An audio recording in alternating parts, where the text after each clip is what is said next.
നമ്മളിപ്പോ ഇവിടെ കാണുന്നുണ്ടല്ലേ. ഇപ്പൊ നമ്മളത് കാണുകയാണ്. നേരത്തെ ഗെയ്യൻ പറഞ്ഞത് ശരിയാണ്.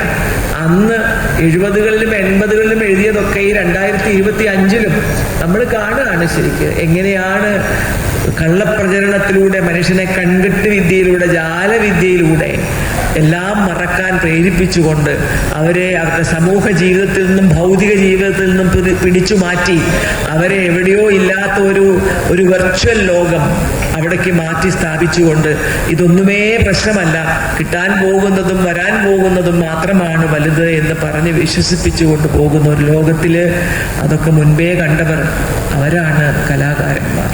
അതെല്ലാ കാലവും അങ്ങനെ തന്നെയാണ്. അവർക്ക് കാലമില്ല, അവർക്ക് ദേശമില്ല. ദേശത്തെയും കാലത്തെയും വെന്നുകൊണ്ട് അവരുടെ സൃഷ്ടികൾ എക്കാലവും പ്രസക്തമായി നിൽക്കുന്നതും അവരുടെ ആ ഒരു പ്രത്യേക കഴിവുകൊണ്ടാണ്. പ്രവാചകരാണ് എന്ന് നമ്മൾ പറയും.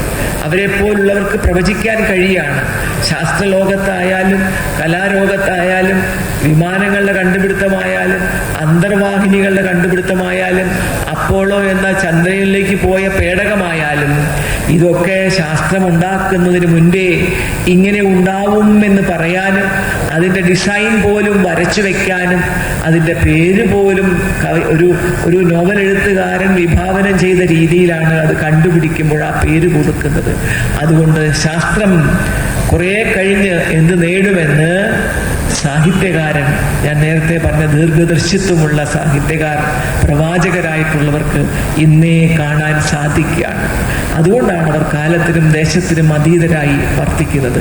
PM താജിൻ്റെ നാടകങ്ങൾ ഒരു പക്ഷേ നല്ല ഇംഗ്ലീഷ് ഭാഷകളിലേക്കും മറ്റ് യൂറോപ്യൻ ഭാഷകളിലേക്കും ഒക്കെ തർജ്ജമ ചെയ്തിരുന്നെങ്കിൽ എന്നിപ്പോൾ നമ്മൾ ആഗ്രഹിച്ചു പോവുകയാണ്. ഞാൻ പറഞ്ഞു പോകുന്നത് എൻ്റെയൊക്കെ ടേം അവസാനിക്കാനായെങ്കിലും അങ്ങനെയുള്ള അവസരങ്ങളൊക്കെ കോഴിക്കോട് നഗരത്തെ തേടിയെത്താനുള്ള അവസരമാണ് സാഹിത്യ നഗര പദവി. അത് വെറുതെ നമുക്ക് ഇങ്ങനെ പറയാനുള്ളതല്ല. നമ്മുടെ നല്ല നല്ല നാടകങ്ങൾ ലോകോത്തരങ്ങളായി മാറണമെങ്കിൽ അത് തർജ്ജമ ചെയ്ത് മറ്റു ഭാഷകളിലേക്ക് കൂടി പോകണം. നമ്മുടെ കുട്ടികൾ നാടകത്തെക്കുറിച്ച് റിസർച്ച് ചെയ്യുന്നവർ, നാടകം ജീവിതമാക്കി എടുത്തവരാണെങ്കിൽ അവർക്ക് നിശ്ചയമായും ഇത്തരം ഭാഷകളിലേക്ക്, ഒന്നുമില്ലെങ്കിൽ ഇംഗ്ലീഷ് ഭാഷയിലേക്ക് തർജ്ജമ പോയാൽ അവിടെ നിന്ന് മറ്റു യൂറോപ്യൻ നാടുകളിലേക്ക് ഇത് പോകുമായിരിക്കും.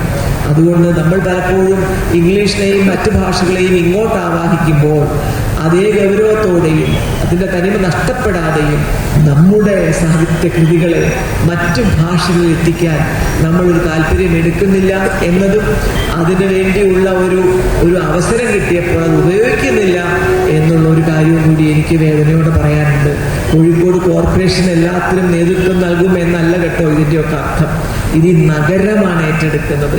ആ നഗരത്തെ പ്രതിനിധാനം ചെയ്യുന്നു കോർപ്പറേഷൻ എന്ന് മാത്രം. അതുകൊണ്ട് എനിക്ക് PM താജ് അനുസ്മരണത്തിൽ ഇവിടെ ഇരിക്കുന്ന പ്രിയപ്പെട്ട സുഹൃത്തുക്കളോട് മുഴുവൻ പറയാനുള്ളത്, നമ്മുടെ PM താജിൻ്റെ നാടകങ്ങളെ വൺ ആക്ട് പ്ലേസ് ചെറുതാണല്ലോ, ആർക്കും വലുതൊന്നും കാണണ്ട.